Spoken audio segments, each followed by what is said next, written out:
ముఖ్యమంత్రి శ్రీ భట్టు విక్రమార్క మల్లు గారిని 2024-2025 సంవత్సరానికి గాను వార్షిక ఆదాయ వ్యయ పట్టిక బడ్జెట్ను ప్రవేశపెట్టవలసిందిగా కోరుతున్నాను.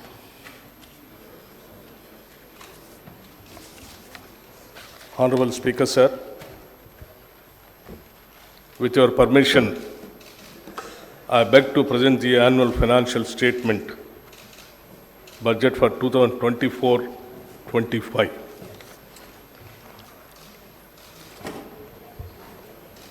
గౌరవ అధ్యక్ష,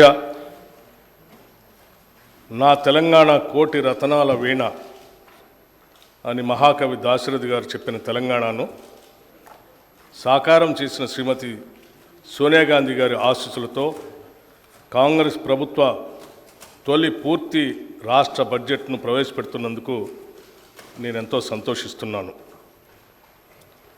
గత 10 ఏళ్ల అస్తవ్యస్త పాలనకు విజ్ఞతతో చరమగీతం పాడిన తెలంగాణ ప్రజానికానికి మా ప్రభుత్వం తరఫున కృతజ్ఞతాపూర్వక నమస్కారాలు తెలియజేస్తూ ఉన్నాను.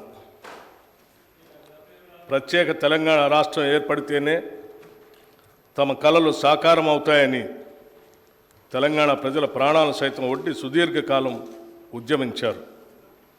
ఆ ఉద్యమాల తీవ్రత వెనుకనున్న తెలంగాణ ప్రజల ఆవేదనను గుర్తించి కాంగ్రెస్ నేతృత్వంలోని యూపీఏ ప్రభుత్వం తెలంగాణ ప్రజలకు ఒక ప్రత్యేక రాష్ట్రాన్ని ఏర్పాటు చేయాలని నిర్ణయించి దానికి సంబంధించిన అన్ని లాంఛనాలను పూర్తి చేసి స్వరాష్ట్రాన్ని సాకారం చేసింది.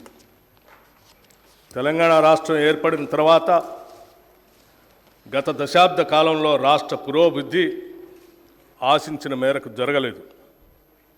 తెలంగాణ రాష్ట్రాన్ని బంగారు తెలంగాణగా మారుస్తామని ఒట్టి ఉత్తర కుమార ప్రగల్భాలు పలికిన గత ప్రభుత్వ పాలకులు అన్ని రంగాల్లో పూర్తిగా వైఫల్యం చెందారు. పురోభివృద్ధి అటుంచి రాష్ట్ర ప్రజల సంక్షేమం సన్నగిల్లింది, అభివృద్ధి అడుగంటింది, రాష్ట్రం అప్పుల పాలైంది. చిలికి చిలికి గాలివాన అయినట్లు రాష్ట్ర ఆవిర్భావ సమయానికి ఉన్న 75,577 కోట్ల రూపాయల అప్పు గత ఏడాది డిసెంబర్ నాటికి వామనావతారంలా పెరిగి 6,71,757 కోట్ల రూపాయలకు చేరింది. అంటే గత 10 సంవత్సరాల్లో తెలంగాణ రాష్ట్ర ప్రభుత్వ అప్పు దాదాపు 10 రెట్లు పెరిగింది.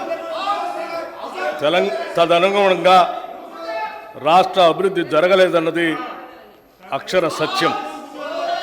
ఉమ్మడి ఆంధ్రప్రదేశ్లో తెలంగాణ రాష్ట్రానికి రావాల్సిన నీళ్లు, నిధులు, నియామకాలు దక్కటం లేదన్న కారణంగా ఉద్యమించిన రాష్ట్ర ప్రజల ఆకాంక్షలు ఎంతవరకు నెరవేరాయి అన్న ప్రశ్నకు మనమంతా కలిసి సమాధానం చెప్పుకోవాల్సిన అవసరం ఉంది. తెలంగాణ వాటాగా వచ్చే నీళ్లను రాష్ట్ర ప్రజల సాగునీరు అవసరాలకు వినియోగించాలన్నది ప్రభుత్వ ప్రధాన సంకల్పం. అయితే గత దశాబ్ద కాలంలో పాలకులు తీసుకున్న తప్పుడు విధాన నిర్ణయాల కారణంగాను, నాణ్యత లేని పనుల కారణంగాను సాగునీటి ప్రాజెక్టులు ఆశించిన ఫలితాలను ఇవ్వలేకపోతున్నాయి. నీళ్లు ఏ కాలువల ద్వారా పారించాలన్న ధ్యేయంతో కాకుండా అవినీతి సొమ్మును ఏ కాలువల ద్వారా ప్రవహింపచేయాలన్న లక్ష్యంతో గత ప్రభుత్వం పనిచేయటం వల్ల రైతుల సాగునీటి సమస్యలు అపరిష్కృతంగానే మిగిలిపోయాయి.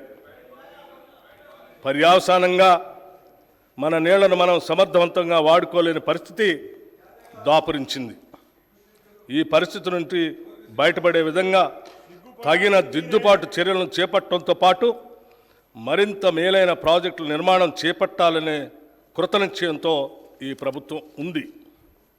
ఇక నిధుల విషయానికి వస్తే గత ప్రభుత్వ కాలంలో ఆదాయం ద్వారా కానీ, అప్పుల ద్వారా కానీ, తదితర మార్గాల ద్వారా కానీ సమకూరిన నిధుల వ్యయానికి రాష్ట్ర పురోగతికి ఏమాత్రం పొంతలు లేని పరిస్థితి నెలకొంది.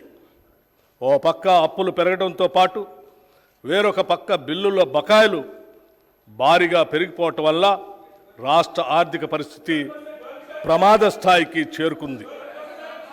ప్రణాళికాబద్ధంగా నడపవలసిన రాష్ట్ర ఆర్థిక వ్యవస్థను ఒంటెద్దు పోకడలతో స్వంత జాగీరుల ఆర్థిక క్రమశిక్షణ ఏమాత్రం పాటించక గత ప్రభుత్వం చేసిన తప్పిదాల పర్యవసానం మేము ఈరోజు వారసత్వంగా అందుకున్నాం. రాష్ట్ర విభజన నాటికి ఎంతో సమృద్ధిగా ఆర్థికంగా పరిపుష్టిగా ఉన్న రాష్ట్రం నేడు అప్పుల కుప్పగా మారటం విచారకరం. కనీసం రాష్ట్ర ప్రభుత్వ ఉద్యోగుల వేతనాల చెల్లింపులకు, పెన్షన్ చెల్లింపులకు కటకటలాడి సరైన కాలంలో చెల్లించకపోవటం వారి ఆర్థిక క్రమశిక్షణ రాహిత్యానికి, ప్రజా సంక్షేమంపై నిర్లక్ష్యానికి మచ్చుతునక మాత్రమే. ఇటువంటి నిర్లక్ష్య వైఖరి వలన అటు ఉద్యోగులు, పెన్షనర్లు మాత్రమే కాక సామాన్య ప్రజలు ప్రభుత్వ పథకాలపై ఆధారపడిన అభాగ్యులు, పేద ప్రజలు చెప్పుకోలేని కష్టాలు పడ్డారు. మా ప్రభుత్వం ఏర్పడే నాటికి కుంటుపడిన ఆర్థిక వ్యవస్థను గాడిలో పెట్టడం మేము ఎదుర్కొన్న పెను సవాలు. తలకు మించిన రుణభారం ఉన్నప్పటికీ దోబరా ఖర్చులు కట్టడి చేసి ఆర్థిక క్రమశిక్షణతో పాలన ప్రారంభించాం. తద్వారా ఉద్యోగులకు, పెన్షన్దారులకు సకాలంలో జీతాలు చెల్లించడానికి వెసులుబాటు కలిగింది. ఈ సంవత్సరం మార్చి నెల నుండి 3.69 లక్షల ప్రభుత్వ ఉద్యోగులకు, 2.87 లక్షల పెన్షన్దారులకు క్రమం తప్పకుండా ప్రతి నెల మొదటి తారీఖున జీతాలు, పెన్షన్లు చెల్లించడానికి మా ప్రభుత్వం చర్యలు తీసుకుంది. డిసెంబర్ 2023లో మా ప్రభుత్వం రాష్ట్ర ఆర్థిక స్థితిపై శ్వేతపత్రం విడుదల చేసే నాటికి 6,71,757 కోట్ల రూపాయల అప్పులు ఉన్నట్లు తేలింది. గత ప్రభుత్వం చేసిన అప్పులైనా ప్రభుత్వ పరంగా బాధ్యతతో వాటి తీర్చేందుకు అన్ని చర్యలకు శ్రీకారం చుట్టాం. మా ప్రభుత్వం ఏర్పడిన తర్వాత 35,118 కోట్ల రూపాయలు రుణాలు తీసుకోగా గత ప్రభుత్వం చేసిన రుణాలలో అసలు వడ్డీలతో కలిపి 42,892 కోట్ల రూపాయలు బకాయిల్ని చెల్లించాం. అంటే మా ప్రభుత్వం తీసుకున్న రుణాల కన్నా 7,774 కోట్ల రూపాయలు ఎక్కువగా రుణాలు ఈ కొద్ది నెలల్లోనే చెల్లించడం ద్వారా మా చిత్తశుద్ధి అర్థమవుతుంది.